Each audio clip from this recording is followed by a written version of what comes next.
Before we get into Chapter 6, I want to go over a very simple concept that will help you understand a lot of what we're doing in this chapter. What this chapter has a lot to do with is the area under a graph and finding the area under a graph. And if I look at a simple graph like this one, where we have motion, so velocity, and its amount of time passing, we'll notice that over these 8 seconds, traveling at 2 meters per second, we would be able to find the distance traveled by simply multiplying velocity times time. Notice that would also be the area, a height of 2 meters per second, a length here of 8 seconds.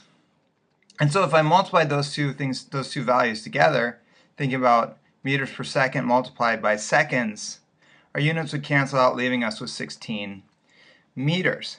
And so the important thing here is that the area under this graph is going to tell us the displacement. In this next example, we're going to end up with a negative area. So if we're looking at this one, we're traveling at a negative 3 meters per second over 8 seconds, which would give us an area of negative 24 meters. So what does that negative 24 tell us?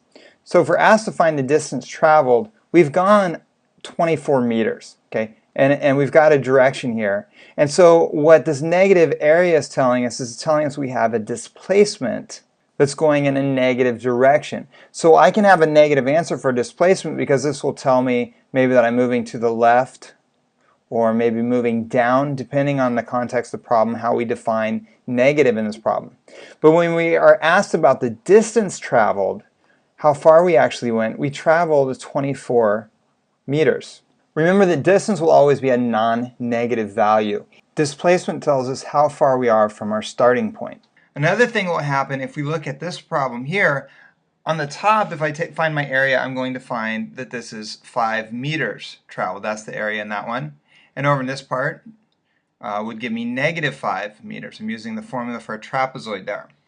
So if we think about the displacement in this problem, I'm adding 5, I'm moving 5 in one direction, then I'm going backwards, and so I'm going to end up going 0 meters in terms of my displacement. But if we think about the distance that's traveled, I have to look at the individual parts, and I want to take the absolute value of the negative part. So really we could just take the absolute value of everything, but we have to do it in each part, the positive part and the negative part, giving us a distance of 10 meters in this problem. So we have to decide what we want, whether it's displacement or total distance, based on the context of the problem, or sometimes we'll use very specific vocabulary. Now there's nothing very difficult about what we've done so far, but the reason that we're looking at that is to see why we need to find the area of the curve. Most of the chapter though is going to be looking at actually finding the area under the curve, and if we're dealing with curves, it's going to be more difficult to find the area. We've looked at rectangles and triangles and trapezoids, things that we have simple formulas for, and that's not a problem. But what if we have something like x squared or an even more complicated function? Well, now we're going to look at calculus, how to find the area under these curves.